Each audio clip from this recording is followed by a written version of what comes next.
안녕하세요. 안녕하세요. SNU 청안과 박영주 원장. 최정열 원장입니다.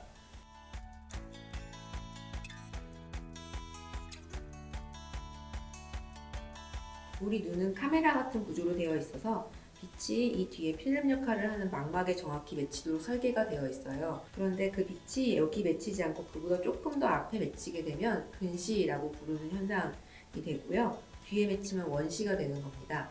그래서 근시인 분들은 상을 정확하게 맺게 하기 위해서 오목 렌즈로 된 안경을 써야 되는 거고, 원시인 분들은 볼록 렌즈인 안경을 쓰게 되는 것이죠.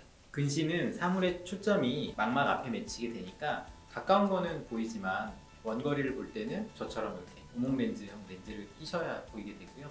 원시는 사물의 초점이 뒤쪽에 맺히니까 가까운 게 안 보이게 되는 거죠. 오목 렌즈 대신에 볼록 렌즈를 껴야 보이게 되는 현상을 얘기를 하게 됩니다.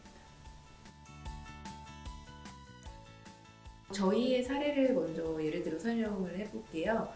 저는 어머니, 아버지, 언니, 저 네 가족 모두 다 근시입니다. 저희 가족은 굉장히 근시의 유전적 영향을 볼 수가 있는 집안이라고 할 수가 있겠는데요. 우리 최 원장님 집안은 어떤가요? 저희는 어머니, 아버지 다 시력이 좋으시고요. 지금 현재 제가 검사를 해드려 보면 두 분 다 원시이세요. 안경은 아예 안 끼시고 가끔 가까운 게 안 보이시니까 이제 돋보기를 착용하시거든요.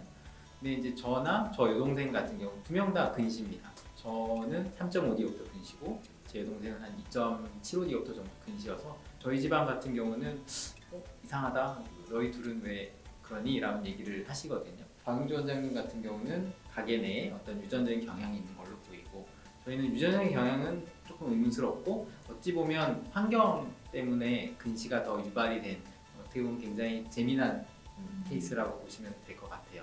맞아요. 연구 결과에서 보면 유전적 요인과 환경적 요인은 각각 1대1 정도로 대등하게 상호작용한다고 이제 알려져 있습니다. 그러면 이제 환경적 요인에는 뭐가 있을까요? 어떤 환경의 차이가 있었길래 부모님과 그렇게 다른 근시를 갖게 되었나요? 부끄럽네요.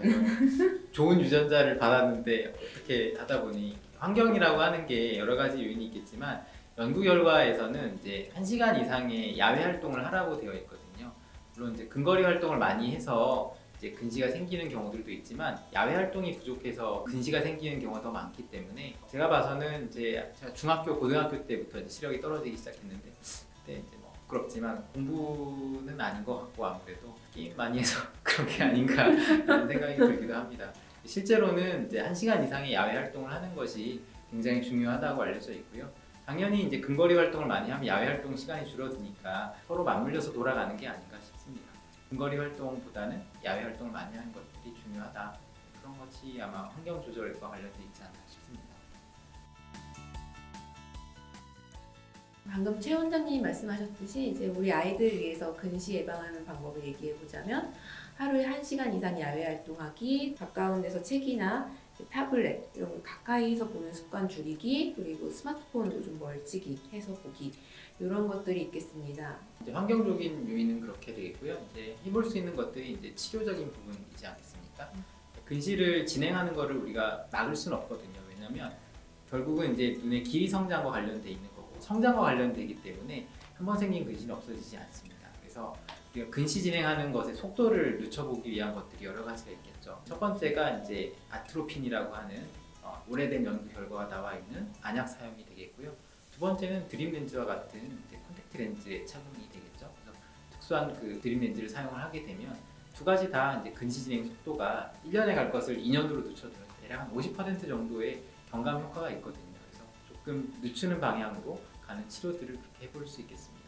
그리고 한 가지만 제가 더 추가하자면 근시가 아이한테 생겨서 애는 잘 안 보이는데 어머니, 아버님들이 이제 아이가 안경 쓰면 얼굴 모양이 안 이뻐진다고 해서 안경을 안 씌우려고 하시는 분들이 있어요. 사실 애 입장에서는 앞이 안 보여서 학교 생활이 어려울 수도 있고 어떻게 생각하면 위험할 수도 있는 거거든요. 꼭 필요한 아이한테는 이제 안경을 좀 씌워주는 게 안전상 또 학습상 또 정서상으로도 중요하지 않나 이렇게 생각을 합니다.